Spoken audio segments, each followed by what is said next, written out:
আসসালামু আলাইকুম। সকলেই কেমন আছেন? আশা করতেছি আলহামদুলিল্লাহ ভালো আছেন। আমিও আল্লাহর রহমতে এবং আপনাদের দোয়া ও ভালোবাসায় আলহামদুলিল্লাহ ভালো আছি। বর্তমানে কিন্তু বর্ষাকাল চলতেছে এবং গত একটা ভিডিওতে আমি দেখাইছিলাম যে আমাদের বাড়ির সামনেই কিছু জমি পড়ে আছে। যেই জমিগুলোতে ধান কাটার পরে বর্ষাকালে পানি বেঁধে থাকে এবং ওইগুলোতে ওই পানিগুলো দিন দিন যত পুরাতন হয় ততই মাছ আর কি বৃদ্ধি পায়। মানে ওইখানে প্রচুর মাছ পাওয়া যায় একসময়। তাই আজকে আমরা সবাই মিলে ভাবলাম যে ওই জমিগুলো আজকে পানি সেচে আমরা মাছ ধরবো। তো মাছ ধরার জন্য আমরা পানি যেহেতু সেচবো তো ওই পানিটা যখন ওই পারে আমরা ফেলবো, ওই পানির সাথে আর কি মাছগুলো যাওয়ার সম্ভাবনা আছে। তার জন্য আমরা আর কি পেলা জাল নিয়েছি। এটার মাধ্যমে মাছ ওই পারে আর কি পার হতে পারবে না। আর পানি সেচার জন্য আমরা নিয়েছি বালতি বা বলতে পারেন পাতিল মাছ রাখার জন্য। তো এইগুলা দিয়ে আর কি ওই পানিগুলো আমরা সেচে তারপরে মাছগুলো ধরে। এইখানে যেহেতু বড় একটা জমি মানে ধান ক্ষেত, তো ওইখানে পুরোটা সেচতে হলে আমাদের দুইজনের পক্ষে সম্ভব না। তো তার জন্য আমরা সাথে আরো তিনজনকে নিয়েছি, যদিও তারা মানে আমাদের সমান না, আমাদের থেকে অনেকটা ছোট, তবুও তাদের নিয়েছি যাতে কোনো একটা কাজে হলেও তারা আসতে পারে। তো এইখানে আসার পরে ধান ক্ষেতটা দেখার পরে দুইটা সমস্যা আমাদের চোখে পড়লো। তো প্রথমত এখানে সমস্যা হচ্ছে আমরা যখন এখানে দেখে গেছিলাম তখন এইটা আর কি জমিটা চাষ করা ছিল না, বাট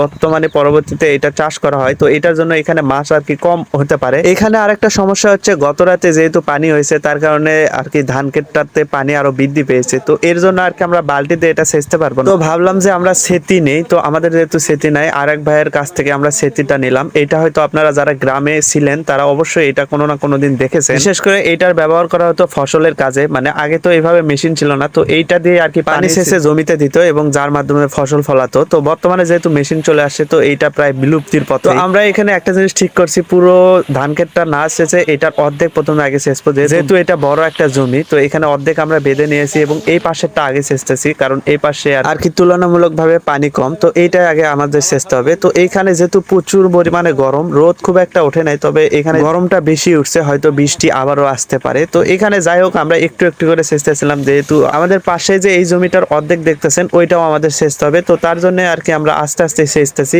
এইখানে পানি যেহেতু একটু একটু কমে গেছে, দুই চারটা মাছ এখানে দেখা যায়, তাই তারা ওখানে সেচতেছে এবং আমি এখানে পানি যাওয়ার পরটা আর কি পরিষ্কার করে দিতেছি যেন সব পানি একসাথে যেতে পারে। যেহেতু এখানে খুব একটা বড় মাছ পাওয়া যাবে না, যেহেতু এখানে হাল চাষ করেছে, মানে এখানে চাষ যদি না করতো তাহলে বড় মাছও পাইতো। তারপরে আমরা মাছ ধরার পরে এখানে আপনাদের যদি দেখায় যে কতটুকু সর্বমোট মাছ হয়েছে। এবং আরেকটু বলে রাখি, আমরা পুরো জমিটা সেচতে পারি নাই, কারণ ওই পাশে যে অর্ধেকটা দেখছিলেন ওইটা আমরা সেচি নাই। কেননা এইখানে আমাদের প্রচুর কষ্ট হয়েছে, মানে পানি অনেক ছিল আমাদের ভাবার বাহিরে। আমরা যা ভেবেছিলাম তার থেকেও বেশি পানি ছিল। তো এই কারণে এটা সেচতে আমাদের সময়টা অনেক বেশি চলে যায়। তো যাই হোক, যেহেতু রিজিকের মালিক মহান আল্লাহ তাআলা, তাই মহান আল্লাহ তাআলা আমাদের যতটুকু রিজিক আমাদের ভাগ্যে লিখেছেন আমরা তাই পাবো। আর একটা জিনিস ভালো হয়েছে, আল্লাহ যা করেন ভালোর জন্যই করেন। আমরা এটা সেচার পরে পরবর্তীতে যদি ওইটা সেচতে যাই তখন আমাদের বড় একটা সমস্যা হইতো যে বৃষ্টি। আমরা এটা সেচার কিছুক্ষণ পরে আর কি বৃষ্টি আসে।